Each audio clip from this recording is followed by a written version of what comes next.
আসসালামু আলাইকুম। এখন দেখবেন সংবাদ শিরোনাম। ফিলিস্তিন অভিমুখী ত্রাণবহরে হামলার প্রতিবাদে দেশের বিভিন্ন স্থানে বিক্ষোভ, ইসরায়েলের আগ্রাসনের বিরুদ্ধে রুখে দাঁড়ানোর আহ্বান। সুন্দরবনে ডাকাত দল জাহাঙ্গীর বাহিনীর আস্তানায় কোস্টগার্ডের অভিযান, অস্ত্রগুলিসহ জিম্মি 4 জেলেকে উদ্ধার। চুয়াডাঙ্গায় কথিত কোম্পানির ফাঁদে পড়ে প্রতারণার শিকার হাজার হাজার গ্রাহক, বেশি লাভের প্রলোভন দেখিয়ে অর্থ হাতিয়ে নিচ্ছে একটি চক্র। জনপ্রতিনিধি না থাকায় পাবনার 9 পৌরসভায় ব্যাহত নাগরিক সেবা, উন্নয়নমূলক কর্মকাণ্ডেও স্থবিরতা। মা ইলিশ রক্ষায় মাছ ধরায় 22 দিনের নিষেধাজ্ঞা শুরু হচ্ছে মধ্যরাত থেকে, দ্রুত খাদ্য সহায়তা দেয়ার দাবি জেলেদের। এতক্ষণ দেখছিলেন সংবাদ শিরোনাম, এখন দেখবেন বিস্তারিত। গাজামুখী ত্রাণবাহী নৌবহর গ্লোবাল সুমুদ ফ্লোটিলায় হামলা এবং মানবাধিকার কর্মীদের আটকের প্রতিবাদে দেশের বিভিন্ন স্থানে বিক্ষোভ সমাবেশ হয়েছে।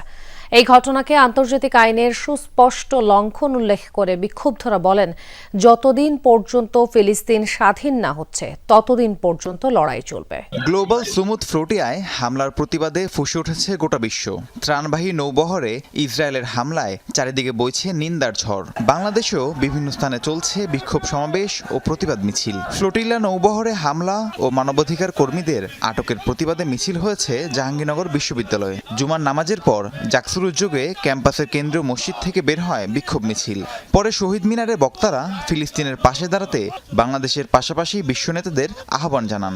যারা বিশ্ব মানবতার বুলিয়া হয়ে বিভিন্ন দেশে তারা সন্ত্রাসী কার্যক্রম পরিচালনা করে, সেনাবাহিনী প্রেরণ করে ওই দেশকে ইনভাইট করে, তারা যখন নিজের দেশে তাদের ফিলিস্তিনে আগ্রাসন চালায়, সে জায়গায় তাদের নীরবতা আমাদেরকে ভোগায়। বাংলাদেশ থেকে এবং জাহাঙ্গীরনগর বিশ্ববিদ্যালয় থেকে গ্লোবাল সামুদ ফ্লোটিলার সাথে যে বা যারা ছিলেন তাদেরকে যে অবরুদ্ধ করেছে, তাদেরকে বন্দী করেছে এবং তাদের যাত্রা যে থামিয়ে দিয়েছে, মুক্তির যাত্রা থামানোর জন্য আমরা এখান থেকে তাদের বিরুদ্ধে প্রতিবাদ জানাই।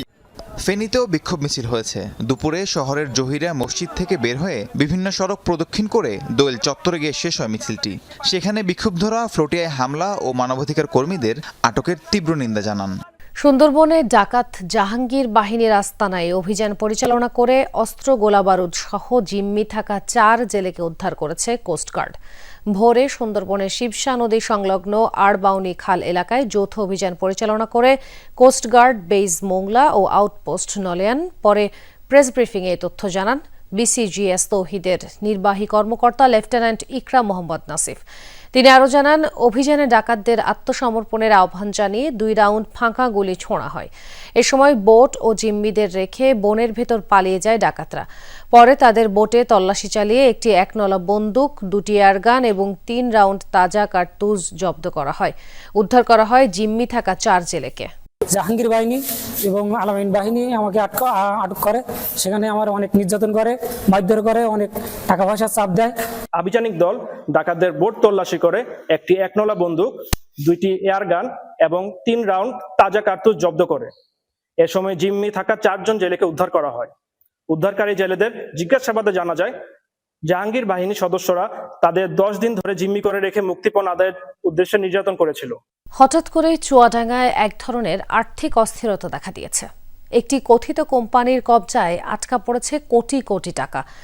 লাভ আর লোভে পড়ে হুমড়ি খেয়ে ওই প্রতিষ্ঠানেই লগ্নি করেছে 1000 মানুষ। নাম পরিচয়হীন অফিসে বসে কখনো বিদেশি বিনিয়োগ প্রতিষ্ঠান, কখনো অনলাইন ট্রেডিং, কখনো সমবায় কিংবা MLM ব্যবসার নামে অর্থ হাতিয়ে নিচ্ছে চক্রটি। প্রশাসনের নাকের ডগায় সবকিছু ঘটলেও অবগত নয় তারাও। অনলাইনে জুয়া, ক্রিপ্টোকারেন্সি কিংবা ইলেকট্রনিক মুদ্রা কেনাবেচার ঘাঁটিতে পরিণত হচ্ছে দেশের দক্ষিণ পশ্চিমাঞ্চল। এবার অনলাইন শেয়ার বাজারে বিনিয়োগের নামে নতুন এক প্রতারণা কৌশলের তথ্য মিলেছে।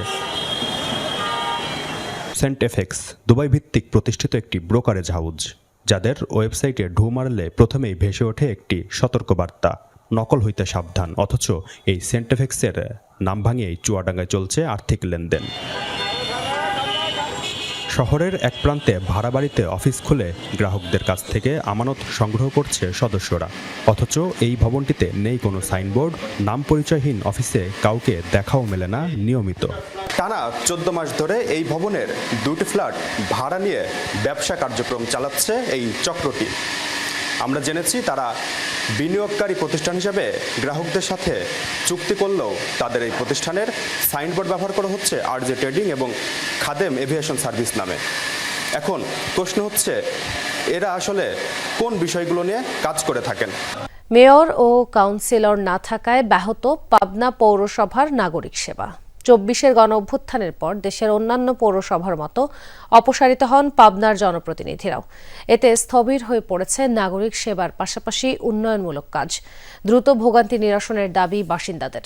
দেশের উত্তরের জেলা পাবনার আয়তন 2371 বর্গ কিলোমিটার।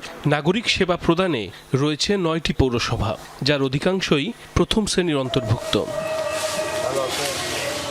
24-এর গণঅভ্যুত্থানের পর দেশের অন্যান্য পৌরসভার মতো অপসারিত হন মেয়র ও কাউন্সিলররা। এরপর নিয়োগ দেওয়া হয় প্রশাসক, তবে তাতে কাঙ্ক্ষিত সেবা থেকে বঞ্চিত পৌরবাসী।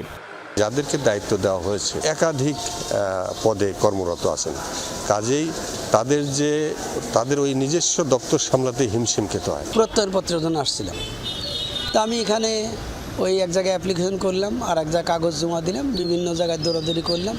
হয়তো কাউন্সিলর থাকলে মনে হয় এই দৌড়াদৌড়িটা আমার করা লাগতো না। বাসিন্দাদের অভিযোগ, দীর্ঘদিন সংস্কারের অভাবে খানাখন্দে ভরা বিভিন্ন সড়ক, পোহাতে হচ্ছে দুর্ভোগ। বেহাল ড্রেনেজ ব্যবস্থার কারণে সামান্য বৃষ্টিতেই তলিয়ে যায় রাস্তাঘাট। প্রথম শ্রেণীর পৌরসভা হলেও আবর্জনার দুর্গন্ধে অতিষ্ঠ নগরবাসী। রাস্তার নির্মাণ করার জন্য বিভিন্ন প্রক্রিয়া করতেছে, আমরা এখন পর্যন্ত সেটা পারি নাই করতে। যিনি প্রশাসক মহোদয় রয়েছেন ওনাকে অনুরোধ করবো, আপনি যে কদিন দায়িত্বে রয়েছেন সঠিকভাবে দায়িত্ব পালন করবেন। মা ইলিশ রক্ষায় মধ্যরাত থেকে মাছ ধরায় নিষেধাজ্ঞা শুরু হচ্ছে, চলবে আগামী 25 অক্টোবর পর্যন্ত। এ সময়ের মধ্যে ইলিশ আহরণ, পরিবহন, বিপণন ও মজুদ নিষিদ্ধ। জেলেদের দাবি, নিষেধাজ্ঞা চলাকালে দ্রুত খাদ্য সহায়তা প্রদান করা হোক। আশ্বিনে ভরা পূর্ণিমার আগে ও পরের সময়কে ইলিশের সর্বোচ্চ প্রজনন মৌসুম হিসেবে ধরা হয়। এ সময় ডিম ছাড়তে নদীতে আসে মা ইলিশ। শুক্রবার মধ্যরাত থেকে 25 অক্টোবর পর্যন্ত টানা 22 দিন বন্ধ থাকবে ইলিশ শিকার।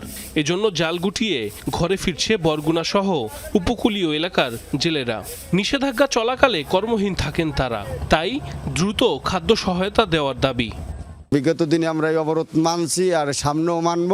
সরকার যে প্রণোদনাটা দিচ্ছে এটা যাতে প্রকৃত জেলেরা এই প্রণোদনা পায়। ভারতীয় জেলেগুলো এই সময় কোনো অবরোধ নাই। এই 22 দিনে আমাদের আশঙ্কা যে তারা অবৈধভাবে মাছ ধরে নেবে। মৎস্য কর্মকর্তা জানান, নিবন্ধিত জেলেদের খাদ্য সহায়তা দেওয়ার পাশাপাশি ভারতীয় জেলেদের অনুপ্রবেশ ঠেকাতে নেওয়া হয়েছে প্রয়োজনীয় ব্যবস্থা।